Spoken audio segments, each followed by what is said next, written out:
Téléspectateurs de Bloc 221 TV, bonjour et bienvenue. C'est l'heure de la revue de l'actualité. Le candidat du parti de Serigne Moustapha Sy est foncièrement contre tout report de la présidentielle prévue le 25 février prochain. Il a invité à travers le grand jury le chef de l'État à garantir la tenue d'une élection libre et démocratique. Le porte-étendard du parti PUR estime par ailleurs que la presse a toujours joué un rôle important dans la transparence, dans la bonne organisation, mais surtout dans la proclamation des résultats et qu'elle ne doit pas manquer à ce devoir. On en sait davantage sur l'audience qui a été accordée par le chef de l'État Macky Sall au candidat recalé pour la présidentielle du 25 février prochain, Cheikh Tidiane Gadio, qui était parmi eux à profiter de la tribune du jury du dimanche sur e-radio pour clarifier certaines zones d'ombre. L'ordre du jour de la rencontre, selon lui, n'était pas le report des élections présidentielles, mais le mot report n'a pas été évoqué, a-t-il enchaîné. Un accident de la circulation survenu dimanche matin à hauteur du village de Dagaindéné dans le département de Birkelane a fait 2 morts et 5 blessés, a-t-on appris d'une source sécuritaire. L'accident qui a eu lieu aux environs de 10 heures a impliqué un camion en provenance de Tambacounda et un véhicule de l'administration qui venait de Dakar, indique la même source. Sur l'international, le Burkina, le Mali et le Niger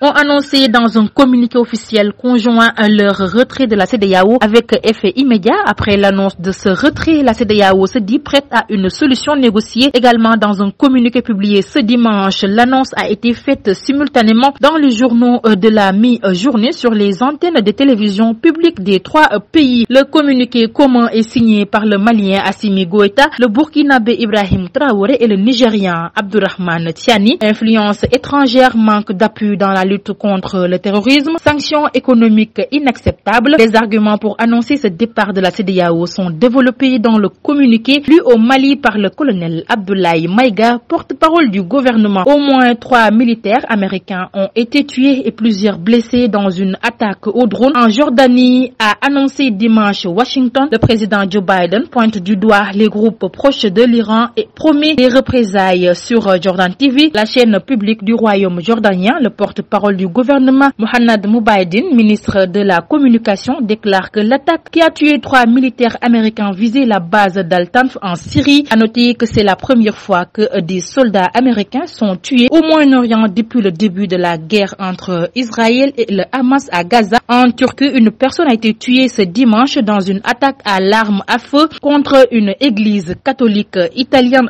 d'Istanbul. Les 2 attaquants, toujours en fuite, sont recherchés par les autorités qui semblent écarter la piste terroriste. En sport, à l'issue d'un match intense et riche en rebondissements, le Sili national de Guinée a validé son billet pour les quarts de finale face à la Guinée équatoriale. Meilleure attaque du tournoi, les Guinéens ont montré un visage séduisant. La tâche a été facilitée par l'exclusion du milieu de terrain équato-guinéen Federico Bukoro pour jeu dangereux à la 55e minute. 1-0 score final. La Guinée qui n'avait jusqu'ici jamais remporté un match à élimination directe en CAN décroche une qualification méritée pour les quarts de finale. Sorti sur blessure lors du match Sénégal-Guinée, Pape Gueye pourrait rater la rencontre contre la Côte d'Ivoire ce lundi. Le milieu de terrain des Lions, qui ne s'est pas entraîné jeudi dernier lors de la séance ouverte à la presse, n'a pas été aperçu ce dimanche durant les 15 premières minutes du galop des poulains du coach Aliou Cissé. En conférence de presse ce matin, le sélectionneur avait pourtant rassuré sur l'état de santé du joueur. C'est tout, mesdames et messieurs. Nous vous donnons rendez-vous très prochainement, mais d'ici là, restez avec nos programmes.